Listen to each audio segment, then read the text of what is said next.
Ini dia sejarah panjang dan penuh konflik antara suku Edom dan saudara kandungnya, suku Israel.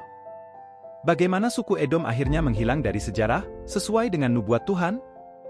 Temukan jawabannya di dalam video ini. Suku Edom merupakan keturunan Esau, anak sulung Ishak dan saudara kembar Yakub. Di dalam kandungan ibunya, Esau dan Yakub bergelut, dan Allah memberitahu ibu mereka, yang bernama Ribka, bahwa mereka akan menjadi dua bangsa, yang sulung akan melayani yang bungsu, tertulis dalam Kejadian 25, ayat 23. Ketika dewasa, Esau dengan gegabah menjual hak waris sulungnya kepada Yakub, demi semangkok sup kacang merah. Setelah itu Esau menyesal dan membenci adiknya. Esau menjadi bapa leluhur suku Edom, dan Yakub menjadi leluhur suku Israel, dan kedua bangsa itu bergelut di sepanjang sejarah. Nama, Edom, sendiri berasal dari bahasa Semit yang berarti, merah. Dan wilayah selatannya Laut Mati, diberi nama tersebut, karena ciri khas batu pasir merah, yang umum dijumpai di sana. Esau, yang demi semangkok sup menggadaikan hak sulungnya, dikenal sebagai Edom, dan di kemudian hari memindahkan keluarganya ke tanah berbukit, yang mengenakan namanya. Agama suku Edom mirip dengan masyarakat berhala lainnya, yang menyembah dewa-dewi kesuburan. Keturunan Esau menguasai daerah selatan, dan mencari nafkah melalui pertanian dan perdagangan.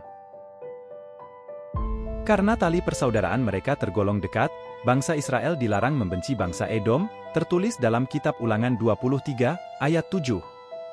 Akan tetapi, bangsa Edom secara rutin menyerang Israel, dan berulang kali peperangan tak terhindarkan. Raja Saul pernah melawan bangsa Edom, dan Raja Daud juga menaklukkan mereka, dengan menempatkan pasukan militer di wilayah Edom. Setelah menguasai wilayah Edom, Israel memperoleh pelabuhan Ezion Geber di Laut Merah, tempat di mana Raja Salomo memberangkatkan berbagai ekspedisi. Setelah pemerintahan Salomo berakhir, bangsa Edom memberontak dan menikmati kebebasan sampai mereka ditaklukkan oleh bangsa Asyur, yang dipimpin Raja Tiglat-Pileser. Pada peperangan Makabe, bangsa Edom ditaklukkan oleh bangsa Yahudi, dan dipaksa menerima agama Yudaisme. Meskipun demikian, orang Edom masih membenci orang Yahudi. Ketika bahasa Yunani menjadi bahasa sehari-hari di daerah itu, suku Edom dikenal sebagai suku Idumea. Ketika kerajaan Romawi berkuasa, seorang Idumea, yang ayahnya memeluk Yudaisme dijadikan Raja Yudea. Orang Idumea itu dikenali oleh sejarah, sebagai Raja Herodes Agung, seorang raja yang lalim, yang memerintahkan pembantaian anak kecil di Betlehem dalam upayanya membunuh Kristus yang masih bayi, tertulis dalam Injil Matius 2, ayat 16. Setelah kematian Herodes, suku Idumea secara perlahan hilang dari sejarah. Allah telah menubuatkan kehancuran suku Edom, di dalam Yehezkiel 35, yang intinya berbunyi demikian. Allah mengutuk negeri Edom karena memusuhi Israel. Negeri itu akan sunyi sepi tanpa penghuni, menjadi puing-puing, dan dipenuhi mayat. Maut mengejar mereka sebagai hukuman atas dosa pembunuhan. Negeri itu akan menjadi padang belantara untuk selama-lamanya. Agar engkau tahu, bahwa akulah Tuhan.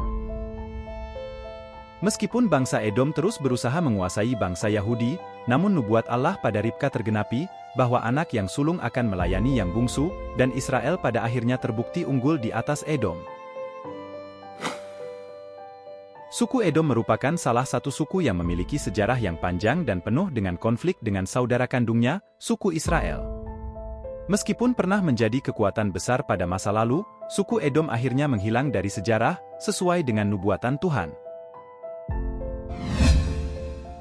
Kesimpulannya, kita bisa belajar dari sejarah suku Edom, bahwa perselisihan dalam keluarga bisa berdampak besar dan menjadi penyebab kehancuran. Kita perlu belajar untuk menyelesaikan konflik dengan damai, dan membangun hubungan yang kuat dengan saudara-saudara kita. Selain itu, kehendak Tuhan selalu terjadi, dan kita harus mematuhi dan menghormati rencananya.